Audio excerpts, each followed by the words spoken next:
गांव के किनारे एक बड़ा सा खेत था जहां सूरजमुखी के पीले पीले फूल कतारों में खड़े थे। छोटा सा हसन रोजाना स्कूल से वापस आते हुए उन खेतों के पास खेलने रुक जाता। उसे हैरत होती कि ये फूल हमेशा सूरज की तरफ क्यों झुके रहते हैं।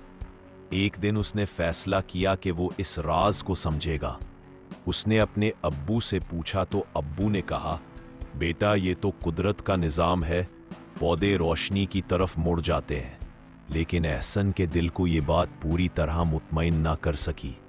उसने सोचा कि कुछ और बात है जो बड़े नहीं जानते। अगली सुबह वो सूरज निकलने से पहले ही खेत में पहुंच गया। आसमान पर हल्की सी रोशनी फैल रही थी और फूल जैसे आहिस्ता आहिस्ता अंगड़ाया ले रहे हों। अचानक उसे लगा जैसे खेत में कोई सरगोशी कर रहा हो। वो कान लगाकर सुनने लगा तो महसूस हुआ कि सूरजमुखी के फूल वाकई कुछ बोल रहे हैं। उनकी आवाजें हवा के झोंकों में गुम हो जाती थी, मगर एक नर्म सी सरगोशी वाज़ेह थी। सूरज आ रहा है, तैयार हो जाओ। एहसन हैरान रह गया। वो दबक कर बैठ गया ताकि ये मंजर पूरी तरह देख सके। जैसे ही सूरज की पहली किरण जमीन पर पड़ी, एक रोशनी का हाला सा फूलों के बीच जाहिर हुआ।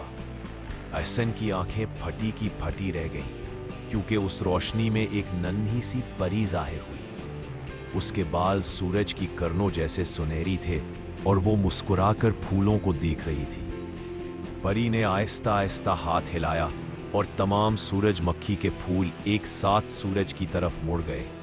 एहसन ने अपनी हिम्मत जमा की और धीरे से पूछा, आप कौन हैं? परी ने उसकी तरफ देखा और कहा, मैं सूरज की परी हूँ।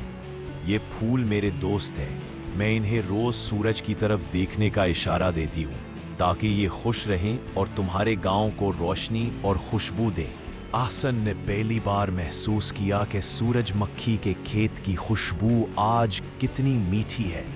परी ने कहा, हमारी जिम्मेदारी है कि हम सूरज को खुशामदेद कहें ताकि रोशनी जमीन पर फैले। लेकिन ये राज सबको नहीं बताया जा सकता, वरना जादू टूट जाएगा। एहसन ने वादा किया कि वो किसी को ये राज नहीं बताएगा। परी ने मुस्कुराकर कहा, अब तुम हमारे दोस्त हो। फिर वो आहिस्ता आहिस्ता रोशनी में बदल गई और गायब हो गई। फूल खामोश हो गए, मगर अब भी सूरज की तरफ मुस्कुराते खड़े थे। एहसन घर वापस आया तो उसके दिल में खुशी और सुकून था। अब वो जानता था कि ये फूल सिर्फ पौधे नहीं बल्कि जिंदा दोस्त हैं जो सूरज से बात करते हैं। उसने फैसला किया कि वो रोज सुबह आकर उन्हें सलाम करेगा और खेत को साफ रखेगा ताकि परी खुश हो। वक्त गुजरता गया और खेत पहले से ज्यादा खूबसूरत लगने लगा। एहसन समझ चुका था कि दुनिया के हर कोने में कोई ना कोई राज छुपा है, बस दिल से देखने की जरूरत है।